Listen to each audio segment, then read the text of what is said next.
¿Qué tal? Yo soy Michelle Chaín y esto es lo de hoy en temas económicos. Y hoy, digamos que vamos a tomar como eje de esta cápsula la entrevista que recientemente le dio Alfonso Romo, en su calidad de jefe de oficina del presidente de la República, a Joaquín López Dóriga en Radio Fórmula. Y es que la entrevista no tiene pierde.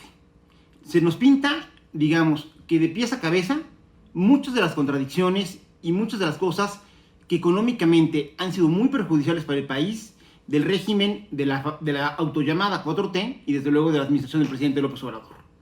Por principio de cuentas, Alfonso Romo dice que la responsabilidad del gobierno es dar certidumbre jurídica, normativa y de seguridad física. Y esto es totalmente cierto. Digamos que es uno de los requisitos por parte del gobierno para que las economías puedan funcionar. Y en ese sentido, una de las grandes carencias, una de las grandes deudas que ha tenido esta administración con todos los mexicanos, pero particularmente con lo que tiene que ver con el crecimiento económico, es precisamente que no se ha podido consolidar un tema de Estado de Derecho, porque lo que nos han demostrado es que les encanta tomar decisiones discrecionales. Y eso es de los peores enemigos que puede haber para que la economía funcione bien y desde luego para atraer inversiones que se generen de nuevos empleos. Y en este sentido, lo segundo que dice Alfonso Romo también es una chulada. Si no hay inversión, no hay crecimiento. No hay economía moral que sostenga al país. La certidumbre jurídica, la normativa, la seguridad física son fundamentales, sobre todo la jurídica y normativa. Hoy estamos en emergencia y hay que atacar invirtiendo. Totalmente de acuerdo. Me da mucho gusto que Alfonso Romo, en la parte teórica, esté reconociendo esto. Desafortunadamente, en la parte práctica lleva 2 años de retraso. Y yo se los digo porque la inversión fija bruta, que es el indicador del INEGI que mide todo el gasto efectivo en maquinaria, equipo y construcción, lleva prácticamente desde enero de 2019 en franca caída. De hecho, el mes pasado, en junio, tuvo un nivel que estaba prácticamente 40% por debajo de lo que era el año pasado. Y si bien ahorita repuntó, todavía en junio estamos 25.7% respecto a cómo estaba la inversión productiva en 2019. Y ojo, partiendo de que 2019 fue un año malo para la economía, porque la economía mexicana no creció y se quedó estancada en el menos 0.1%. Y también muy bueno que Alfonso Romo reconozca la importancia del sector privado, porque en este país, ni más ni menos, únicamente el 13% de la inversión con la que funciona México viene del sector público. Entonces, la lógica debería de ser que dar un Estado de Derecho y dar condiciones para que los privados se sientan cómodos e inviertan debería ser prioridad, cosa que hasta el momento no ha sucedido. Pero la parte que más me gusta es cuando dice: si tú quitas al sector energético, en el resto de los sectores no hay problema. Hemos tenido discusiones con el sector privado, pero nos hemos puesto de acuerdo. A ver, esto es falso de toda falsedad. ¿Por qué?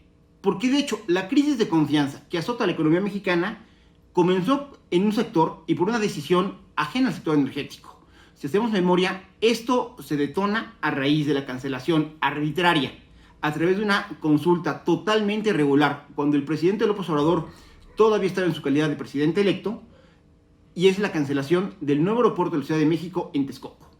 Ahí se pasan por el arco del triunfo todo el marco legal, todos los acuerdos previos, todos los contratos.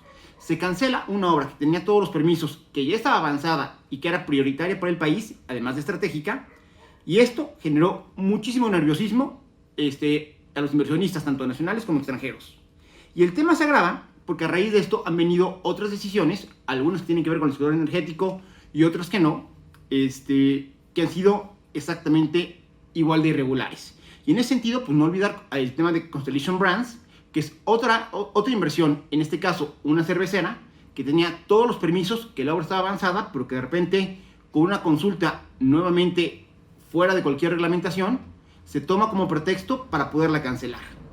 Y entrando específicamente al sector energético, pues recordar que un poco este discurso en contra de las reformas estructurales pasa en buena medida por la reforma que se hace al sector energético, particularmente al eléctrico, donde la CFE se partió para permitir que hubiera competencia y que los privados pudieran generar energía, y la CFE se quedó únicamente como la administradora de la red además del regulador, claro, y se generaron reguladores autónomos. Y esto hizo posible, uno, que México avanzara una barbaridad en el tema de energías renovables. Por darles algunos datos, al momento que empezó toda esta polémica y toda esta cacería en contra de los productores privados de energía eléctrica por vías renovables, había más de 20,000 millones de dólares ya invertidos en el sector.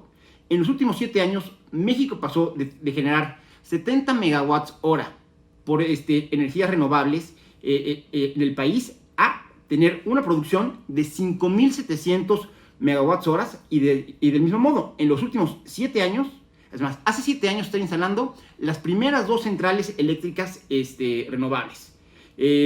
Actualmente tenemos 69 centrales solares en 18 estados, y ojo, la central solar más grande de América Latina está en México, en el estado de Coahuila.